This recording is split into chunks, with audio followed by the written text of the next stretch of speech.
Bonjour, nous avons avec nous Madame Inam Bioud, poétesse, écrivain, intellectuelle, femme de lettres. Elle n'est pas seulement femme de lettres, mais c'est une intellectuelle accomplie. Elle nous vient de l'Algérie. Nous avons choisi de discuter avec elle, d'une part parce qu'elle est la directrice de l'Institut supérieur arabe de traduction, qui relève de la Ligue arabe, et donc parce qu'elle participait au sommet de la Ligue arabe qui se tient pour la première fois en terre de Mauritanie, mais aussi pour discuter lettres, pour discuter écriture, traduction, et pour discuter de façon générale. Pour commencer, vous venez de participer au premier sommet qui se tient à Nouakchott, en Mauritanie. Bon, oui, enfin une petite nuance, c'est pas participer, c'est assister. Ah, assister, oui. Oui, je viens d'assister effectivement au sommet, aux 27e session qui s'est tenue en Mauritanie, à Nouakchott. Ce n'est pas votre premier sommet? Non, ce n'est pas le premier. Oui, oui. Non, ce n'est pas le premier. Mais on est tenu en tant qu'organisation qui relève de la Ligue des États arabes d'assister, de savoir ce qui se passe et voilà, pour être informé, enfin, pour être à la première loge. En fait. Oui, mais quelle impression cela vous fait? Parce que certainement, ça ne vous laisse pas indifférent. Vous êtes de l'Algérie, donc un peu de Mauritanie, ce qui touche les Mauritaniens vous touche? Oui, c'est vrai que c'est la première fois ici, hein, pour moi. C'est la première fois que je visite la Mauritanie. Et mon premier contact avec la Mauritanie était avec un écrivain. Je faisais partie d'un jury pour le prix maghrébin. La délibération devait se tenir à Tunis et on nous a donné 27 livres chacun à lire pour choisir le meilleur ouvrage. Et je suis tombée sur un roman magnifique que j'ai adoré et qui a pratiquement annulé tous les autres. Et j'étais prête à le défendre justement mais seulement le niveau de ce livre à côté des autres livres, c'est-à-dire on lui rendait pas service de lui donner même le premier prix. Et l'écrivain était mauritanien. Oui, c'est quoi les livres? Le livre, c'était L'amour impossible, un roman de Moussa Ould Bnou. Et puis depuis lors, j'ai cherché à le connaître et il est passé en Algérie pour la semaine culturelle pendant Alger, capitale de la culture arabe. Et donc votre premier contact avec la Mauritanie, c'était celui-là? Mon premier contact avec la Mauritanie, c'était ça. Et puis ça m'avait étonné, c'est pas étonné dans le bon sens, de voir un imaginaire aussi fécond, aussi fertile et aussi subtil, et une langue d'une beauté extrême.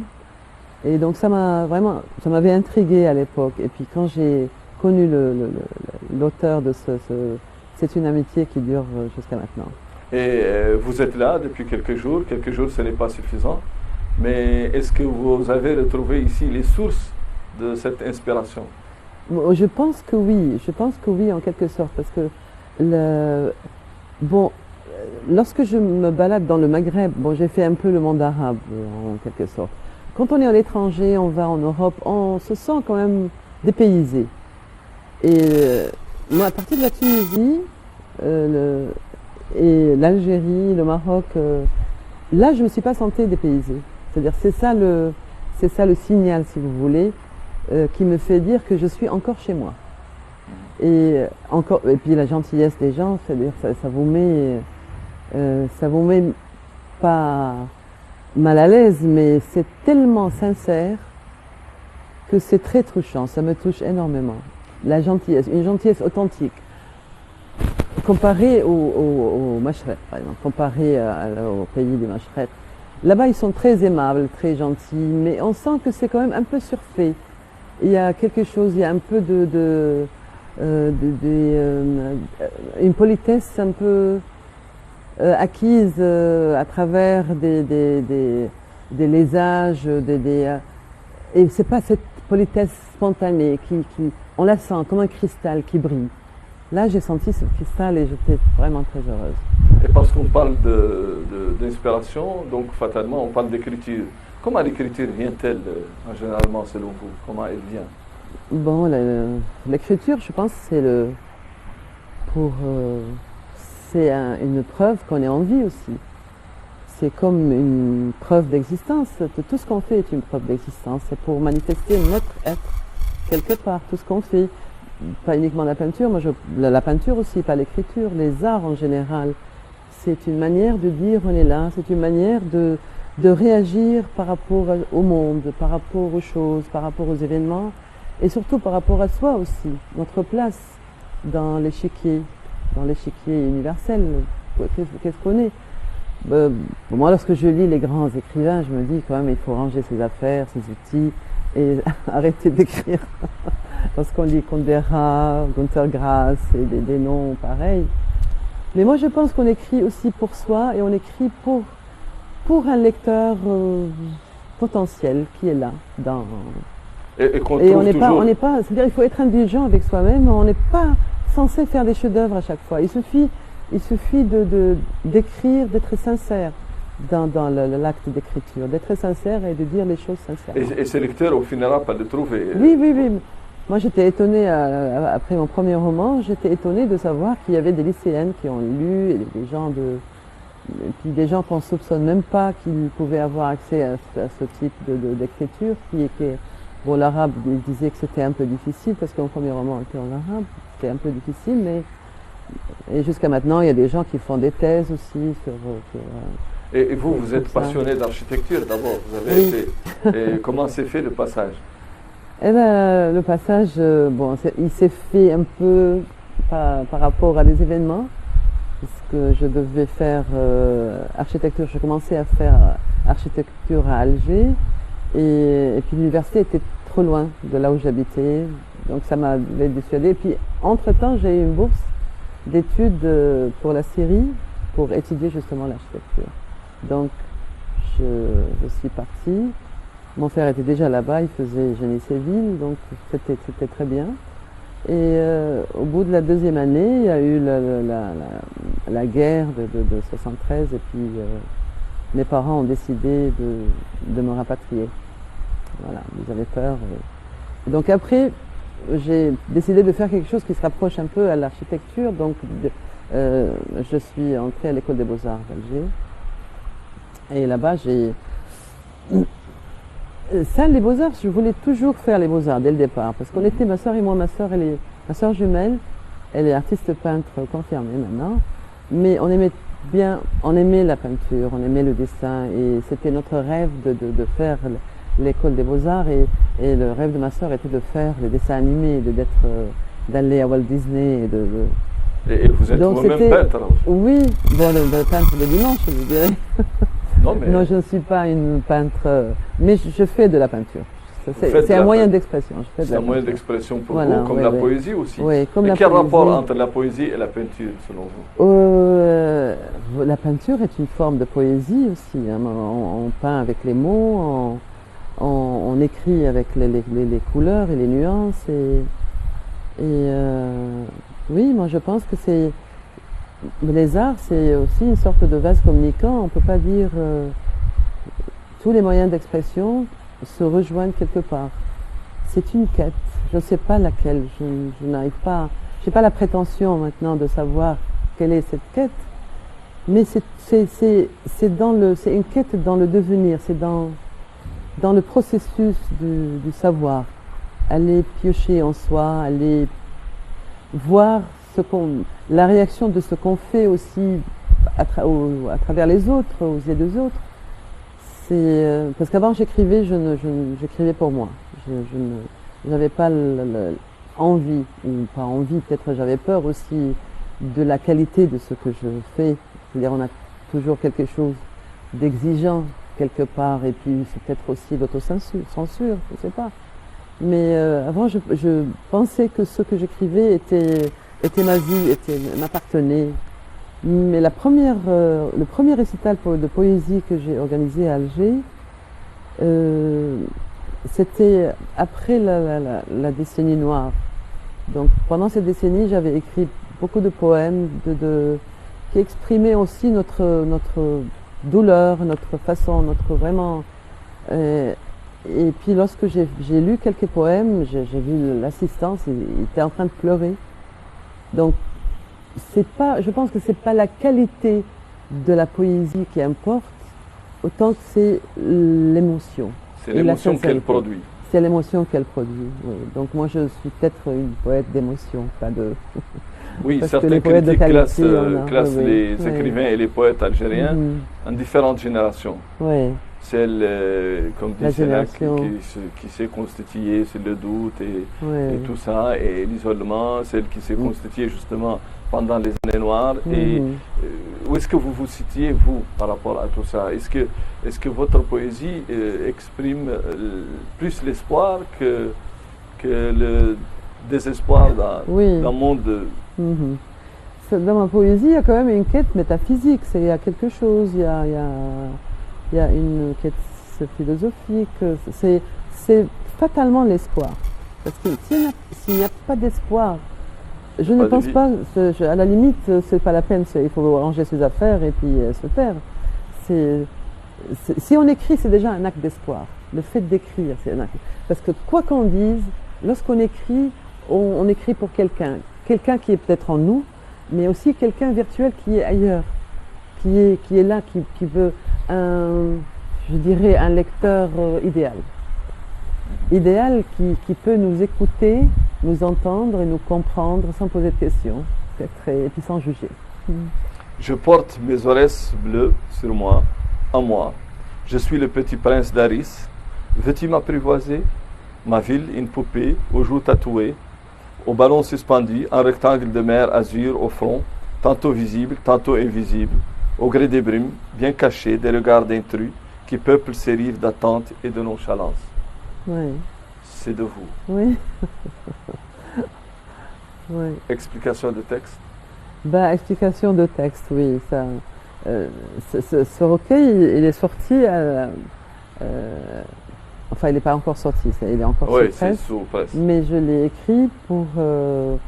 C'était à la demande d'un ami peintre qui fait de très jolis tableaux. Il est un peu dans l'expressionnisme et le figuratif. C'est à cheval entre les deux.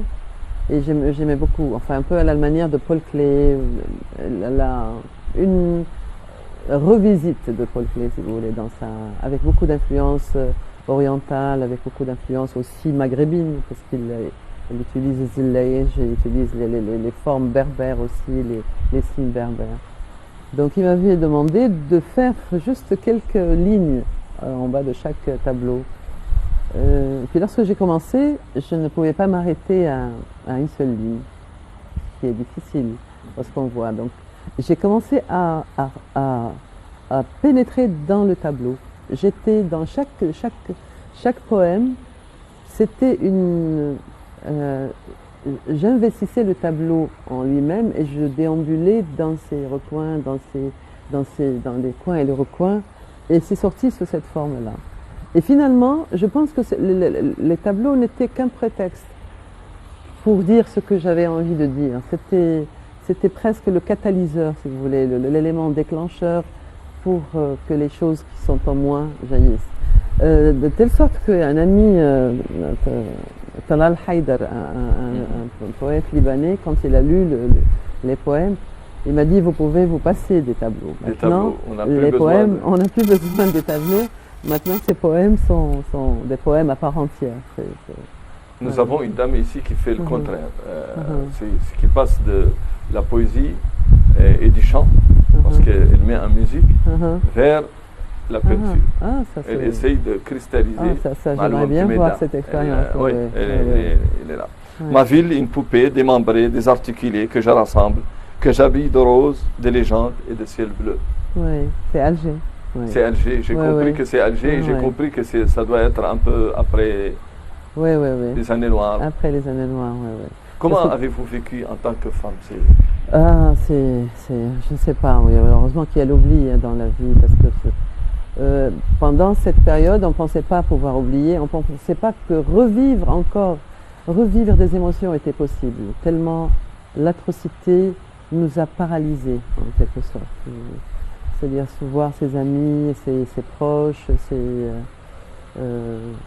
massacrés, décapités. C'était dur, c'était vraiment très très dur. C'est dur pour une femme, surtout Oui, c'est intellectuelle dur de plus. pour tout le monde, c'est dur pour une femme. Mais je pense que les femmes ont démontré pendant cette période d'une endurance extraordinaire et d'une capacité de résilience et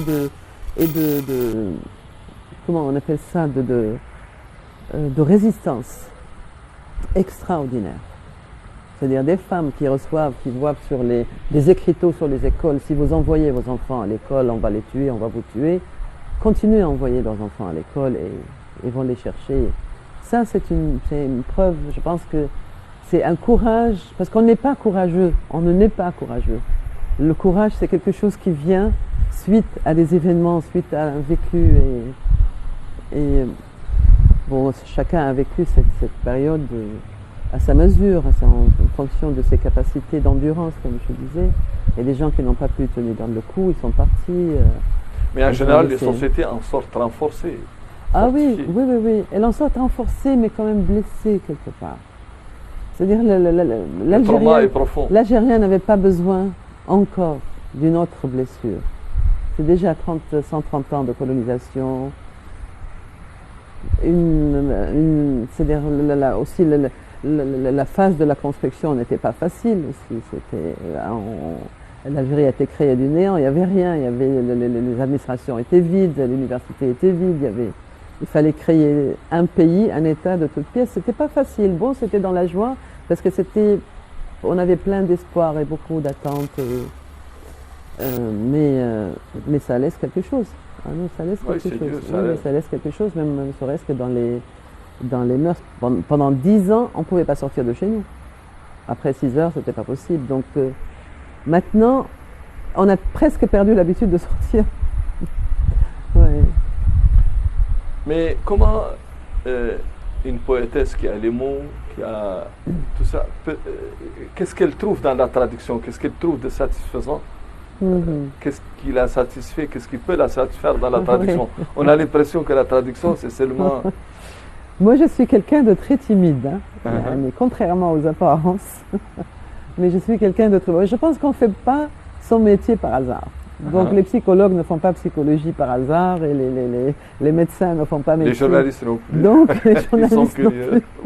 Ils sont en quête de vérité perpétuelle. Moi je pense que c'était aussi par rapport à cette timidité, c'est-à-dire parler à travers l'autre. C'est comme ça que je peux analyser avec un peu de recul. Parce que c'est ça la traduction? C'est aussi ça la traduction, c'est donner le message de l'autre. Et c'est vraiment se mettre dans la peau de l'autre et le présenter. Et c'est peut-être moins pénible que d'être... C'est pour ça que l'écriture a tardé. Moi, j'ai commencé par la traduction, j'ai traduit beaucoup avant de commencer à écrire moi-même. C'est-à-dire j'avais besoin de parler à travers l'autre pendant un moment pour pouvoir sortir un peu et m'exprimer. Et vous pouvez garder l'authenticité de l'autre Ah oui. Bon, ça dépend aussi, ça dépend de comment on vit l'œuvre ou Bon, je parle de la traduction littéraire. Ah oui, pour la bien sûr, traduction pas les technique, discours.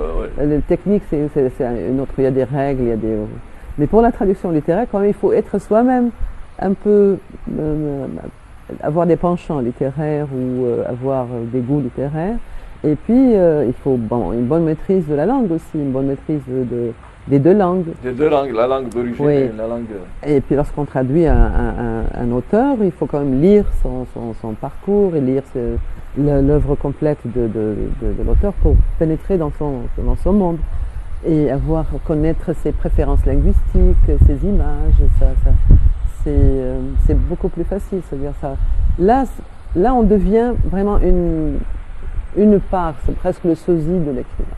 Mais le sosie avec d'autres couleurs et un autre visage. Vous y apportez quelque chose, une touche personnelle quand vous... Vous savez, la meilleure présence qu'un traducteur peut achever ou faire, c'est de se cacher derrière l'auteur. Ça, c'est sa meilleure présence. Donc, c'est pas une... C'est un de Bergerac. C'est-à-dire lorsque vous voyez, par exemple, les traductions de Mikhail Naïm de Gibran, Khalil Gibran, pour le prophète et pour... on ne sent pas Gibran. on sent plus Naïma dans la traduction que Gebran. Bien que la traduction est magnifique, c'est-à-dire il a fait une excellente Absolument, traduction, elle est vraiment magnifique sur le plan littéraire, sur le plan des images, mais il y a plus de Naïma que de Gebran dedans. Alors que lorsque vous voyez celle qui a été faite par Farwat Aukasha ou par Youssef El-Khal, surtout celle de Youssef El-Khal. Youssef El-Khal, on sentait qu'il avait presque la peur de Gebran Khalil. Gebran. C'est normal. Il était juste derrière, mais il était bien caché derrière. Mais il avait peur, donc c'est pour ça qu'il y avait beaucoup de littéralisme dans la traduction de Khal. Farwat Aukasha était beaucoup plus à l'aise. Bon, c'est un grand intellectuel, Farwat Aukasha. Il a une culture musicale, littéraire. Donc il a mis aussi Farwat Aukasha, son objectif était le lecteur. Le Khal, son objectif était l'auteur. Vous voyez, c'est ça qui fait Donc, un bon traducteur, il doit amalgamer les deux. Et quand vous traduisez, vous faites... oui, moi c'est les deux. Il faudrait que ça soit... Vous avez déjà traduit Oui, j'ai traduit Yasmina Khadra, j'ai traduit Rachid Boujedra. Rachid Boujedra, oui. J'ai traduit Abdelrahman Jelfaoui Shar, j'ai traduit aussi Brighton Brettenbach, l'hommage qu'il a fait pour l'hommage fait à Mahmoud Darwish, c'est sous forme de poème. Donc, j'ai pas encore terminé, je suis dedans, donc j'ai traduit aussi de la poésie pour le ministère c'était l'histoire de l'Algérie, sous forme de poème. Oui. En anglais, de l'anglais vers l'arabe. Oui, de l'anglais vers l'arabe et du français vers l'arabe, voilà. Absolument. Donc il faut être... Mais c'est surtout la traduction littéraire qui est difficile, qui demande une expertise, je veux dire une expertise littéraire, disons. Oui, une capacité, et puis elle demande je sais pas, je dirais pas une clairvoyance, non c'est trop, mais elle demande une disponibilité de l'âme. C'est-à-dire vous êtes là, c'est pas une corvée la traduction, vous êtes là dedans, vous allez transformer un chef-d'œuvre en un autre chef-d'œuvre. Donc vous êtes l'élément de passage, le passeur en fait. Ouais. Mais le passeur intelligent et le passeur sensible. Oui. Et le passeur qui maîtrise ses outils de passage aussi. Surtout qu'on passe d'une culture très probablement à une autre. Par exemple, pour le cas de... Oui, non, ça c'est pour ça que d'ailleurs le plus difficile à traduire, ça reste le dialogue, parce que les dialogues sont tellement empreints de particularités et de culturelles. Et puis il y a certaines choses aussi, c'est pour ça qu'il y a des procédés de traduction. Il y a plusieurs procédés de traduction, donc on essaie de contourner les... Bon, c'est pas le but ici de faire un discours académique, mais moi j'adore la traduction, en tous les cas moi j'aime, c'est un exercice qui me met en état d'alerte, vous voyez. Et être en état d'alerte, c'est se sentir au maximum qu'on est vivant, vous voyez. Oui. C'est ça, tous les sens sont en éveil et on est vivant, on est là, le moment présent. Et c'est un moment de création en général. Hein? C'est un moment de création en général. C'est un moment de création, oui. C'est pour ça que j'ai pas l'impression de perdre mon temps quand je dis non.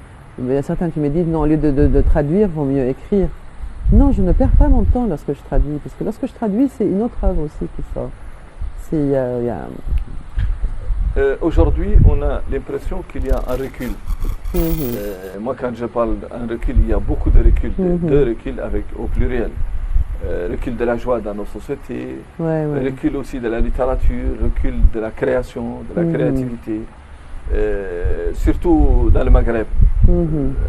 Comment expliquez-vous cela? Est-ce que vous sentez cela? Est-ce que vous êtes d'accord avec le constat? Écoutez, dans le monde arabe en général et dans le Maghreb, on a vécu beaucoup de frustrations politiques, sociales, culturelles. C'est-à-dire on n'est pas encore sorti, on n'a pas eu encore cette période de stabilité, de neutralité, ne serait-ce que, où il ne se passe pas de grandes joies ni de grandes. On n'a pas encore vécu ça. Et puis, même dans le monde arabe, quand on voit l'histoire de Mashhad de Maralem, c'est une histoire, c'est une succession de colonisation, de dictature, la société en général n'a pas encore... et puis de l'autre côté, on a l'emprise d'une exégèse de la religion qui est aussi qu'il faut revoir. Parce que là, sentir que tout le monde, qu'on a tous des choses à se reprocher, il faudrait prier matin et soir pour avoir l'absolution, ça aussi, il faut vivre sa religion, il faut la vivre de manière, il faut se réconcilier avec sa religion, et se réconcilier avec les textes anciens et avoir une lecture moderne, une lecture actuelle. On ne peut pas vivre avec la mentalité du 15e, d'il y a 15 siècles. Et avoir le courage aussi de le dire, parce que les gens, moi, lorsque je vais au Moyen-Orient, que ce soit en Syrie ou au Caire ou en Égypte, je vois que les gens sont de moins en moins joyeux, de moins en moins enclins à dire des blagues ou à se réunir. C'est la directrice de la maison d'édition, l'Adab, je pense, qui a dit que pourquoi les gens ne lisent plus, elle a dit parce que les écrivains tous les sujets dont ils traitent, c'est des sujets de prison, d'emprisonnement, de dictature, et c'est des sujets qui ne facilitent pas la lecture. Et c'est comme ça qu'on peut comprendre des phénomènes comme Ahla Moustrami par exemple, qui est une grande amie que j'aime beaucoup, mais elle est sortie légèrement de ce carcan de littérature engagée entre guillemets, et elle a parlé des choses dont les autres ne parlent pas. La joie, l'amour, voilà. Et vous croyez qu'il y a une place encore pour la modernité? Est-ce que aujourd'hui, si on parle de modernité, est-ce que c'est encore possible Moi, je pense que la modernité, c'est d'abord moderniser sa tête. Elle commence par là. La modernité, c'est pas la modernisation. C'est ça, c'est pas la même chose. Donc là, il faut bien définir. Dans le sens de l'hadatha. Dans l'hadatha, mais c'est dans l'hadatha, c'est moderniser d'abord, c'est revoir, faire un lavage de cerveau, presque, pour aller. Et faire un lavage de cerveau, c'est pas vraiment un lavage. Mais il suffit d'être un peu critique par rapport à notre héritage. Il faut juste montrer un œil, revoir notre héritage d'une manière d'un œil critique, et puis essayer de trouver comment il peut s'adapter à notre environnement actuel, moderne. Au monde moderne. Au monde moderne, et aux exigences, aux outils aussi, aux outils scientifiques qu'on a maintenant. On a la possibilité de faire une analyse de discours. On peut analyser tous les discours possibles et imaginables avec les outils. Ouais. Nous sommes dans un pays où le rôle de la femme fait quand même l'une des particularités de notre société, la Mauritanie en général. Nous croyons ici, ou certains d'entre nous croient fermement, que la femme a un rôle à jouer très important dans les sociétés arabes, dans la libération du joug et du carcan qui pèse jusqu'à présent. Et donc dans la modernisation au sens de modernité, au sens de l'hadatha. Est-ce que vous partagez, est-ce que vous croyez qu'il y a encore une place pour ça? Moi je crois qu'il y a une grande place pour ça. Sans faire dans le féminisme. Oui, non, il y a une grande place à condition que la femme ne soit pas l'ennemi d'elle-même. C'est-à-dire il y a des femmes maintenant qui acceptent des conditions qu'au premier siècle de l'Hégire, les femmes étaient plus libres. Bon, ça, tout en étant convaincues. Moi, j'ai vu des émissions à la télé où les femmes faisaient l'apogée de ta'addud az-zawjat, de polygamie, et de manière... ils justifiaient ça avec... être l'ennemi de soi-même, ça ne peut pas mener à l'hadatha. Mais le rôle à jouer, c'est comme si... ils pensent que la femme, elle a un rôle à jouer, mais vous avez un rôle à jouer, mais vous avez ses limites. Ne sortez pas, il y a la ligne jaune, il y a la ligne rouge, il ne faut pas dépasser cette ligne rouge. Que ce soit sur le plan professionnel, sur le plan intellectuel. Lorsqu'on veut que la femme joue son rôle, il faudrait qu'elle ait sa place à part entière dans la société. C'est-à-dire qu'elle doit avoir les mêmes droits que l'homme. Est-ce que ça vous choque ce que je veux dire? pas du tout. Oui, oui. Et ici, ça ne choque pas. Oui. Enfin, c'est tout à fait d'un Mais ordre d'après ce que j'ai normal des entendu, choses. je ne suis pas restée longtemps ici, mais d'après ce que j'ai entendu les collègues ici, que la femme mauritanienne, vraiment, elle a une place prépondérante dans la société, au sein de la famille. Ouais, il a une je n'ai place pas eu le- prépondérante dans la société, dans le mécanisme. Bon, il reste beaucoup de choses à faire, mais il y a un Mhm. plaidoyer pour cela. Mais elle a une place et elle s'assume. Oui, mais la modernité, justement, je pense que la femme, on peut aussi, euh, pour qu'elle puisse jouir de jouer son rôle pleinement dans la société, il faut aussi changer les mentalités des hommes. Enfin, de Oui. certains hommes, je ne veux pas attaquer tout le monde. Absolument. Oui, oui, il faut d'abord changer aussi la mentalité des hommes. Et ça commence, je pense, dès le jeune âge. C'est-à-dire lorsqu'on sépare les garçons et les filles de la part, il faudrait qu'elles grandissent ensemble et qu'elles sentent qu'elles ont une responsabilité envers ce pays, envers leurs parents, et puis insister sur le système des valeurs. Parce que moi je pense que beaucoup de nos problèmes, pas mal de nos problèmes un peu résident dans ça. C'est le manque, justement, ce système de valeurs qui commence à être malmené, à être ébranlé quelque part. Pour vous dire, c'est-à-dire à la place d'un système de valeurs, il y a un système de pratiques. Ce qu'il faut faire, ce qu'il ne faut pas faire. Ouais. Donc, lorsque les pratiques éjectent les valeurs, ça n'a plus de sens. Ça devient de mimétisme. Faites comme moi, ne faites pas comme Donc ça c'est important, c'est dès le jeune âge. Moi, je suis optimiste de nature. C'est-à-dire, je ne pense pas que quoi qu'il arrive, on a cette force dans ce monde arabe, on a cette force vive. Moi, lorsque je vois mes étudiants et je vois que l'amour de la patrie, l'amour de la région et leur appartenance, le sentiment d'appartenance qu'ils ont, je me dis, on peut partir à Dunya bi Khair. Ah bon. Pour revenir un peu à la traduction, vous m'avez parlé de grands écrivains. Quels sont aujourd'hui pour vous les grands poètes, écrivains, intellectuels de cette région, de notre région, le Maghreb arabe, pour ne parler que de... Quels sont ceux qui méritent vraiment, à vos yeux, aujourd'hui, d'être connus dans tout l'espace maghrébin parce qu'ils incarnent justement cette modernité. Je n'ai pas la prétention de connaître tous les écrivains maghrébins ou même arabes, mais je pense qu'on a quand même des noms assez d'envergure qui peuvent figurer. Par exemple, Assia Jebbar, elle aurait pu être prix Nobel. Assia Jebbar. Il y a Fatma Mernissi au Maroc qui était, elle est morte. On a Wassini Laraj en Algérie, il y a Moussa Ould Bnou en Mauritanie. Il y a beaucoup de noms. Il y a Adonis, il y a comme grand poète, il y a Mahmoud Darwish, que j'aime beaucoup. Bien sûr, Mahmoud Darwish, c'était vraiment l'icône de la poésie arabe. Oui.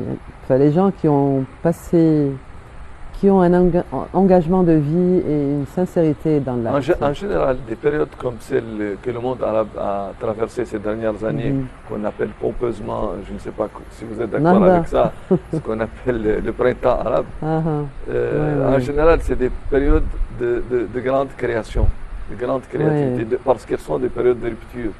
Est-ce que, à vos yeux, il y a eu cette rupture? Est-ce qu'on peut parler? Est-ce que ce foisonnement a existé finalement? Oui, mais moi je pense que dans les grands événements, il faut laisser quand même un temps de décantation pour que les bonnes choses sortent, pour que les choses soient bien vécues, bien assimilées. Parce qu'autrement, comment on appelle ça? C'est la littérature de record. C'est pour enregistrer. Donc moi je pense qu'on a encore, il faut le temps. Et ce qu'on a écrit sur la décennie noire, pendant la décennie noire, était des témoignages. C'était pas de la littérature. Mais il faut vraiment attendre. Vous savez, là, à chaque fois que j'en parle, moi j'ai presque les larmes aux yeux. Et je comprime mes larmes à chaque fois que Ça veut dire que peut-être je ne suis pas encore prête pour en parler. Mhm. Oui, donc il faut vraiment l'assimiler, avoir un peu de recul et puis vivre, Laisser mûrir laisser l'imaginaire. mûrir les choses et puis là, je pense. Mais il y a un foisonnement quand même, il y a beaucoup d'écrivains, hein, il y a beaucoup de. C'est-à-dire, vous m'avez dit qu'il n'y avait pas beaucoup dans votre première question, qu'il n'y a Mhm. pas beaucoup de.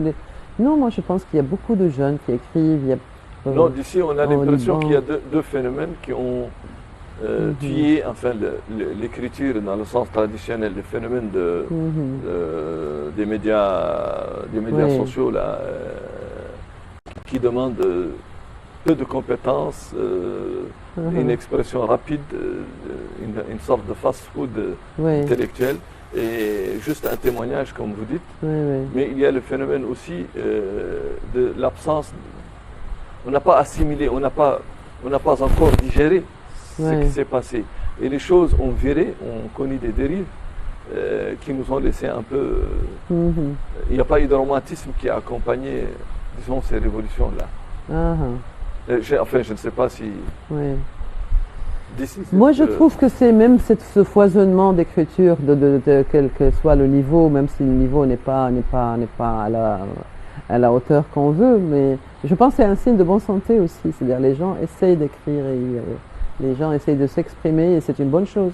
Et puis il faut laisser le temps. Le temps va faire la décantation de manière impartiale et sans biais. Mhm. Et qu'est-ce qui a manqué justement pour que nous soyons tous d'accord pour parler d'un printemps pour les Arabes? Moi, j'ai jamais été d'accord pour cette appellation d'abord, printemps. Puis je ne sais pas si on peut appeler ça des révolutions. C'était des contestations, des mouvements de contestation. C'était un ras-le-bol. C'était oui, mais une révolution. Je ne sais pas si on peut appeler ça une révolution. Parce que ça n'a pas changé. Une révolution, elle change radicalement le système en place. Et là, il n'y a pas eu de changement de système en place. Le système est le même. Il est revenu sous d'autres formes peut-être. Déjà printemps aussi, c'était en janvier, c'était pas printemps. Oui, c'était pas. C'était pas printemps d'abord. C'était Ils se sont emprunté trompés de saison. Oui, c'était emprunté à 68. Oui, à ce qui et s'est puis passé, hein. ouais.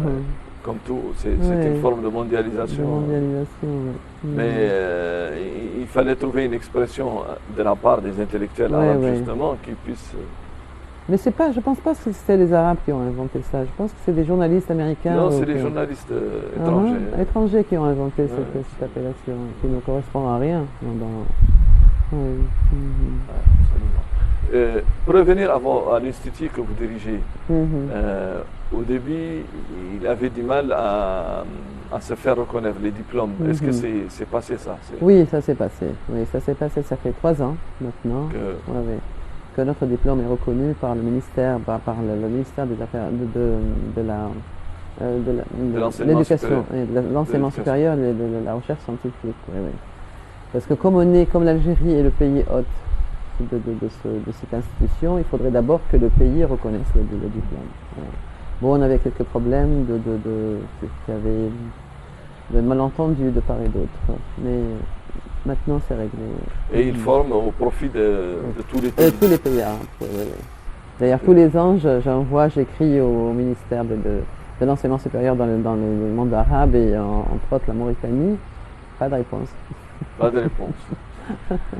Sur ce, je vous remercie pour cet entretien. Merci.